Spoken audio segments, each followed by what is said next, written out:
लगा के आग बहारों की बात करते हैं। जिन्होंने रात में चुन चुन के बस्तियों को लूटा, वही नसीबों के मारों की बात करते हैं। कुंभ के साथ जोड़ करके दुष्प्रचार किया जा रहा था। नेपाल का वीडियो महाकुंभ के साथ, झारखंड की किसी घटना को महाकुंभ के साथ, या देश के अंदर की किसी अन्य दुर्घटना को जूसी के साथ जोड़ करके दुष्प्रचार करके अफवाह फैलाने का जो कार्य हो रहा था, कौन लोग थे वो? और इसीलिए मैं कहना चाहूंगा कि बड़ा है, हिंदी में ट्रांसलेट की उसकी सुविधा मिलेगी। इस सुविधा है, थोपा नहीं गया है। दूसरा, भोजपुरी हो, अवधी हो, बुंदेली हो या ब्रज हो, पांडे जी इनकी लिपि भी देवनागरी है। जब एक महाकुंभ का विरोध पहले दिन से कर रहे थे, महोदय मैं एक एक करके इनके बयानों को यहां पे उद्धृत करना चाहूंगा, और पिछले सदन में भी मैं याद दिलाने दिन से ये चर्चा, पहले दिन से ये अफवाह और इस प्रकार का दुष्प्रचार आपके द्वारा निरंतर होता रहा। आप याद करिए, समाजवादी पार्टी के राष्ट्रीय अध्यक्ष ने आप लोगों ने जो बात कही, हमें ये सब बुरा नहीं लगता, इसलिए नहीं क्योंकि हम जानते हैं आपकी प्रवृत्ति है, क्योंकि हम लोग इस बात को मानते हैं कि संक्रमित व्यक्ति का उपचार हो सकता है, संक्रमित सोच का उपचार नहीं हो सकता। मैं धन्यवाद दूंगा माननीय सदस्य श्री मनोज पांडे जी को, जिन्होंने उन अफवाहों की ओर ध्यान भी दिया, कि उल्लेख किया कि काहिरा का वीडियो लेकिन महाकुंभ के साथ जोड़ करके दुष्प्रचार किया जा रहा था। नेपाल का वीडियो महाकुंभ के साथ, झारखंड की किसी घटना को महाकुंभ के साथ, या देश के अंदर की किसी अन्य दुर्घटना को जूसी के साथ जोड़ करके दुष्प्रचार करके अफवाह फैलाने का जो कार्य हो रहा था, कौन लोग थे वो? और इसीलिए मैं कहना चाहूंगा कि बड़ा हसीन है इनकी जवान का जादू, लगा के आग बहारों की बात करते हैं। जिन्होंने रात में चुन चुन के बस्तियों को लूटा, वही नसीबों के मारों की बात करते हैं।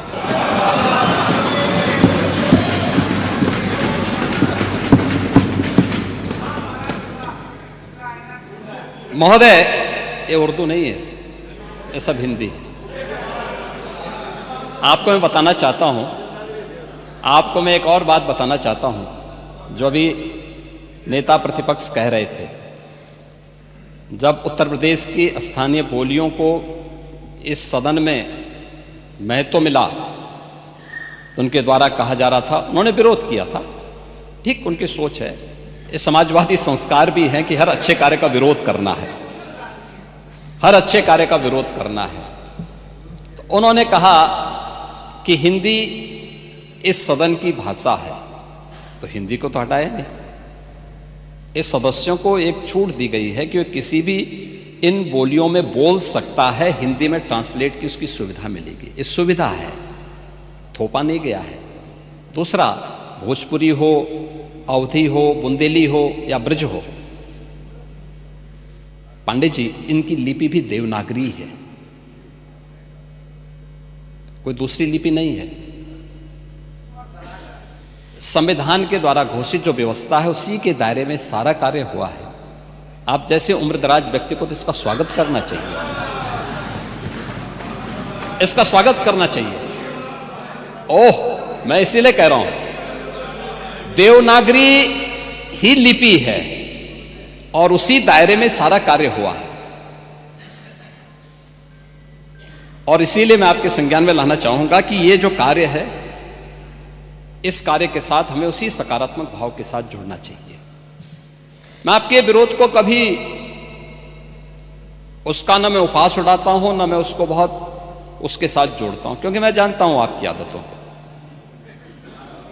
मुझे मालूम है।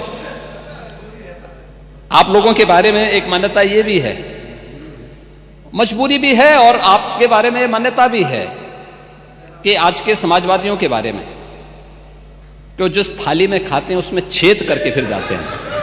जब एक महाकुंभ का विरोध पहले दिन से कर रहे थे, महोदय मैं एक एक करके इनके बयानों को यहां पे उद्धृत करना चाहूंगा और पिछले सदन में भी मैं याद दिलाना चाहूंगा, जब हम लोग यहां पे इसी सदन में आए थे तो महाकुंभ पे चर्चा, उस समय महाकुंभ की तैयारियां चल रही थी और चर्चा के लिए एक दिन निश्चित किया गया था। आप लोगों ने सदन नहीं चलने दिया था, सदन नहीं चलने दिया था। अच्छा होता महाकुंभ के पहले सदन में पूरे दिन भर की चर्चा होती, हम उस व्यवस्था के बारे में चर्चा करते, आपके अनुभव का लाभ लेते, लेकिन आपने चर्चा नहीं होने दी। लेकिन पहले दिन से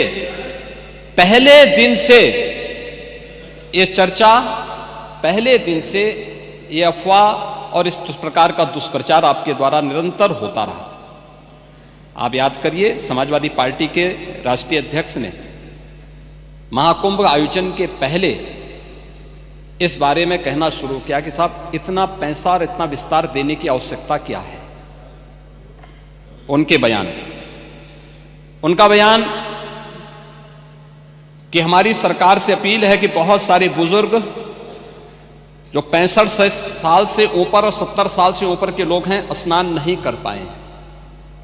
उसके बाद फिर उनके बयान आए जब शुरू हो गया।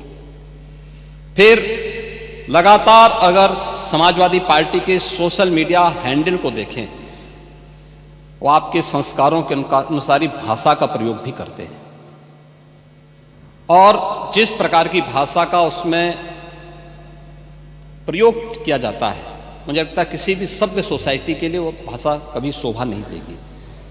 आप लोगों के अपने संस्कार हो सकते हैं, आप लोगों का अपना व्यवहार हो सकता है, लेकिन कोई सभ्य समाज और कोई सभ्य व्यवस्था सोसाइटी उसको कभी मान्यता नहीं दे सकती है। लेकिन उसके माध्यम से लगातार दुष्प्रचार किया गया। यही नहीं, ये भी मांग हुई। देखिए, आपकी पार्टी के ही नेता, आपके अध्यक्ष ने कहा कि हम मांग करते हैं कि अकबर का किला जो बिल्कुल संगम नोच पर वहां जो वट वृक्ष है उसकी पूजा करते हैं और सरस्वती नदी भी वहीं से निकलती है। आप देखिए, यानी अक्षय वट का नाम भी उनको नहीं मालूम। सरस्वती कूप को सरस्वती नदी कहते हैं। ये आपका जनरल नॉलेज है। आप लोगों ने जो बात कही हमें ये सब बुरा नहीं लगता, इसलिए नहीं क्योंकि हम जानते हैं आपकी प्रवृत्ति है, क्योंकि हम लोग इस बात को मानते हैं कि संक्रमित व्यक्ति का उपचार हो सकता है, संक्रमित सोच का उपचार नहीं हो सकता। उसका कोई उपचार नहीं, वो अपने आप ही कुड़ता रहेगा। और इसलिए इस महान आयोजन को करने का अवसर हमारी सरकार को प्राप्त हुआ और मेरा यह मानना है कि महान कार्य को 3 अवस्थाओं से गुजरना पड़ता है। याद रखना, उपहास से, विरोध से और अंततः स्वीकृति से। और स्वीकृति का इससे बड़ा प्रमाण क्या हो सकता है कि समाजवादी पार्टी के राष्ट्रीय अध्यक्ष भी जो शुरू से विरोध कर रहे थे अंततः चुपचाप जाकर के डुबकी लगाए। नेता प्रतिपक्ष भी हाँ, मैं अच्छी बात है, आपका अधिकार है, आपका अधिकार है ये, मैं तो आपको अधिकार दे रहा हूं। मैं ही कह रहा ना, नहीं 13 में आप नहीं जा पाए थे, क्योंकि 13 में जब आप जा रहे थे तब तक आपको फोन आ गया था, आप वापस हो गए थे, नहीं जा पाए थे। नहीं जा पाए, आप वापस आ गए थे। लेकिन इस बार आप गए थे, मुझे अच्छा लगा, आपने उत्तर प्रदेश सरकार की व्यवस्था की सराहना की और आपने मुझे प्रत्यक्ष नहीं लेकिन स्पीकर साहब को धन्यवाद दिया कि अच्छी व्यवस्था थी। और इसीलिए मैंने कहा ना, 3 अवस्थाएं उपहास की, जिसको आप शुरू से उड़ा रहे थे, कुछ नहीं कर पाए तो आपने विरोध करना शुरू किया और विरोध करते करते आज मुझे अच्छा लगा कि आपने अपनी स्वीकृति भी दे दी कि हां अच्छा काम हुआ है, अच्छी व्यवस्था हुई है। ऐसे ही मोना जी ने भी किया। वो लोग विरोध कर रहे थे, फिर उन्होंने उसके बारे में तमाम प्रकार की बातें की। आज उन्होंने कहा कि इंफ्रास्ट्रक्चर का काम तो अच्छा हुआ। अच्छा, अच्छी बात है, क्योंकि काम हुआ है तो लोग बोलेंगे भी, क्योंकि लोग तो उन्हीं मार्गों से चल रहे हैं, सभी लोग चल रहे हैं।